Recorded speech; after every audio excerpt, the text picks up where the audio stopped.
Hey, what's going on, guys? I don't know if you guys can hear me. I assume you can hear me okay. I am actually headed to Los Angeles now. We're doing a 2-day Black Wealth training camp in LA. If you go to boycewatkins.com, you can learn more about what we're doing in Los Angeles. Now, you guys know, or may not know, I wrote a book years ago called Financial Lovemaking. And in this book, I wrote it when I was on the faculty at Syracuse University. And one of the things I became really intrigued with is how money makes men more attractive. When I got money, I became much more handsome. When I got money, my jokes became funnier. When I got money, I became more of a quote unquote good catch in the eyes of a lot of women. I was attracting a lot of women. And one thing that I've learned is that you have to be really careful and really thoughtful if you use money to attract a woman, especially if you're looking for something meaningful or some kind of significant love. Now, here's the thing. There's nothing wrong with women being interested in money. There's biological studies that show that women are interested in things that help them to survive, right? They like security. That's all fine and good. That doesn't make her a gold digger or a bad person. But one of the things that I've seen as well is men who have a little bit of money using flashiness or fancy cars or pouring bottles out at the club and all that in order to attract women. And I think that's a very bad approach. And the reason it's a bad approach in terms of attracting women is that sometimes people do the things like that without realizing what that comes with. Whenever you sort of attract something or someone, good morning, you're setting an expectation, right? You're setting an expectation. So if I'm the guy that's always got the money, if I always pay for everything, if I'm always showing up ready to, big ball constantly, then I have to maintain that standard. If I run into a budget crunch and I have to spend a little bit less, a lot of people are not going to be happy with that. And by the way, give me a yes if you can hear me. Let me know you can hear me okay. I don't know if I'm coming. I assume I'm coming through. And so, so the trap is that if you're not careful, your money, the thing that you think opens all these doors for you, could actually become a trap for you.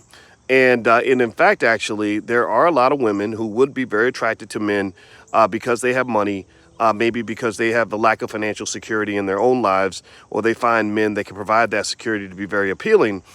Well, if the money is what you use to attract her, then if the money leaves, then you will no longer be attractive, right? If it's like if a man only likes a woman because she has a big booty, well, if she gains weight and her big booty suddenly doesn't look as delicious, if her belly's bigger than her booty, and all he ever loved was her booty, well, that man's not going to be attracted to that woman. So one thing I would say is that you have to be careful when using money to attract women, because when the money's gone, in many cases, the woman will be gone.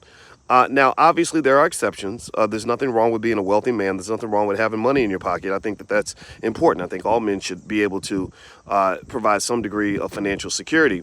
But some ways to kind of deal with that might be, one, if you date or marry a woman who has a little bit of money of her own, that can take the pressure off of you and the expectation off of you. Now, what the trade-off is that she expects you to be more of a man than just somebody who can pay bills.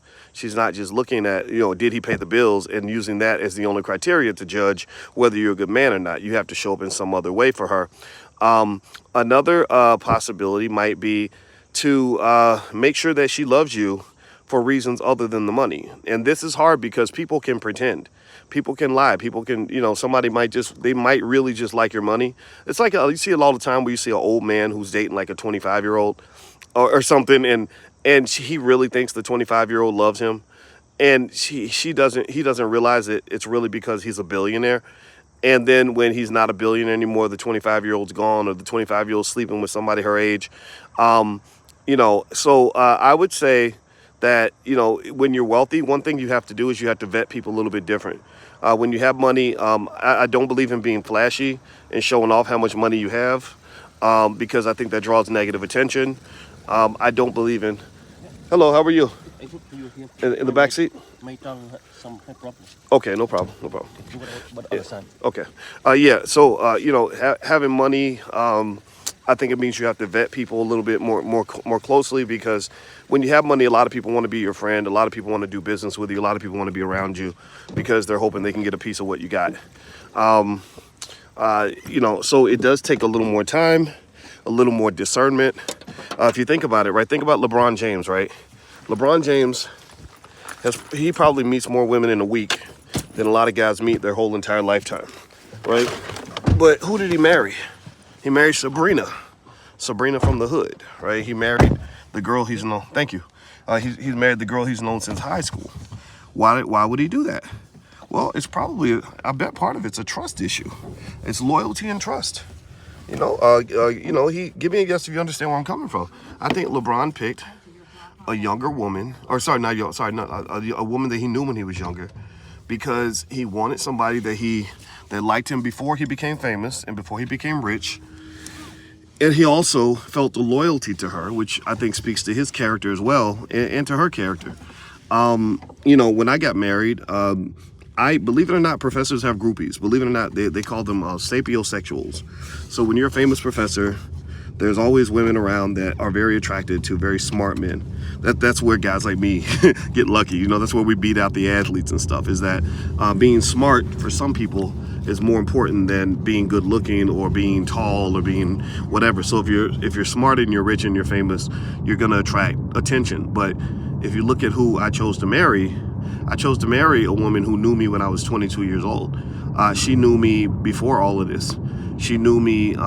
She didn't even know all this stuff was going on in my life when I met her, when I saw her again, because I hadn't talked to her for a couple of years. And we were walking through Chicago, and she said, "Boyce, why are all these people stopping you, taking selfies with you? What is going on?" And I said, "You really haven't followed anything I've done, have you?" And she's like, "No, I didn't." So what are you talking about? And she saw it, and she's like, "Oh, wow." It took her like a year for it to really internalize, because she really thought I was, that I was, I don't know what she thought I was doing. But either way, though, I would just say to you that you really should be careful about attracting people with your money. And it's not just about dating. It's also even in life and business. So women will go through this as well. In fact, they actually have men now that are attracted to women that have money. They call them, my friend called them hobosexuals, H-O-B-O, hobosexuals, where these are men that like to go sleep with women that have money so they can lay up on the couch and play Xbox all day and all this other stuff.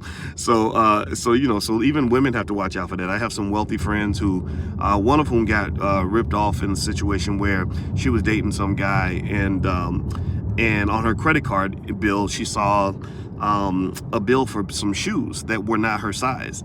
And she went to the shoe store and found out that he had used her credit card to go buy shoes for this other lady.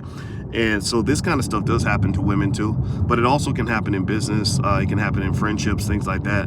So money is a blinder. Money makes people blind to how they view others. Like a person that has money tends to get viewed more positively, even if they're not a good person. And then also when you have money, it's a blinder, because you'll think, oh, this person really likes me. They're really interested in me, and they may not be interested in you. They may just be interested in what you've got.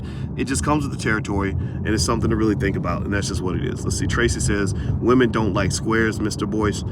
It depends on the women. Some women don't, but there are some women who do like my wife. It depends on, honestly, a lot of it depends on their father, I think. My wife's father was a college professor, so she's always been more attracted to smart guys than to guys who were athletes or popular or rappers and all that. She thought that was kind of silly, but it came from her father. Her father was her number one role model. So when she was in high school, she told me a story one time about how there was this boy, she thought he was real cute, she liked him, and she found out that he made D's on his report card, and she said, ugh, she said that was a complete turnoff. She said, I do not want to be with a dumbass, and so when she got married, she married a man that was a very smart man, and then this is her second marriage. I'm her second marriage, and I'm happy to marry her, and I'm a smart man, right? So that was her style. So don't think all women need a man to, have all this fancy swag and all this other stupid stuff that they promote to you in media. Oh, that's bullshit. That's BS that they promoted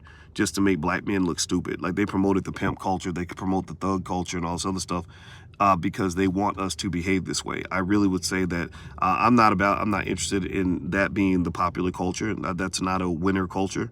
The winner culture is the intelligent culture. It's people that can actually solve problems, figure things out, protect their families, do right by other people, come through for their children. Give me a yes if you agree with that. I hope somebody understands where I'm coming from with this, because I think it's kind of ridiculous that they promote a culture to you that they don't promote to anybody else. They're not out teaching little Jewish kids to act like thugs and you know, little Asian kids to be gangsters and pimps and all this other stuff that we think we are. Well, you got all that from Hollywood. Hollywood literally created, single-handedly, they created the pimp culture by promoting movies like The Mac and all that. And then they created the gangster thug culture. And we're the only ones running around here, especially for young guys, run around here feeling like you got to be gangster, you got to be a pimp, you can't love these hoes, all this other silly stuff.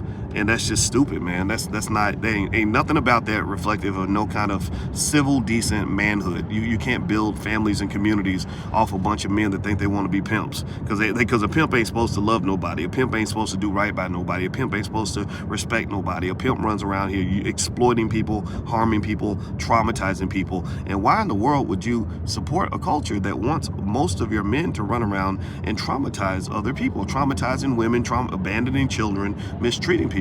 That doesn't make any sense. You can't build a community off that. So we got to grow up, man. We really have to, and be brave enough to speak up on this stuff, because I think a lot of people are scared of not fitting in or whatever. I don't think I think that's silly in my view. Anyway, I gotta go, guys. I just thought I would share this with you. I'm headed to LA. I'm actually in a car right now going to Los Angeles. I'm gonna be doing a 2-day Black Wealth training camp. So if you live in LA or nearby or want to fly in, feel free to come by. I look forward to seeing you there. Also, if you go to BoyceWatkins.com, you can take a look at my new book. It's called The 10 Commandments of Black Economic Power.